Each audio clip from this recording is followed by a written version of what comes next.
Hello sa mga kayat ko dyan na naghahanap ng shampoo and conditioner na herbal or organic by Renhe. Ayan po siya. Itong shampoo po natin is turmeric ginseng po siya. So yung amoy niya is hindi siya yung parang sweet. More on nature po yung amoy niya. Yung parang herbal talaga. Since meron po siyang turmeric at ginseng. And ito lang po sa conditioner is the same lang din po siyang nakayat. And ang naging experience ko po sa shampoo and conditioner na ito is madali po siyang mabalawan. Lalo na po doon sa conditioner. Kasi conditioner yan eh. Alam na po natin ng conditioner, hirap balawan. Pero itong conditioner by Renhe is madali po siyang mabalawan. Ayan siya mga kayat, oh. Perfect combo po siya. Ang bango din po ng conditioner nila. So papakita ko po yung texture or kulay ng ating shampoo. Ayan, kulay gold. Light gold po siya. Ayan siya. Ayan po siya mga kayat.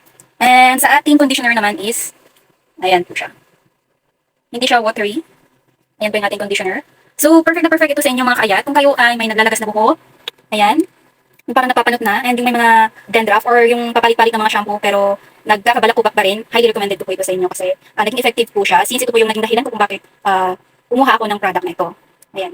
Bale, hindi na ako binabalakubak and medyo nababawasan naman po yung pag-hair fall ko. So, 2 months ko pa lang itong ginagamit. So, continue lang po natin.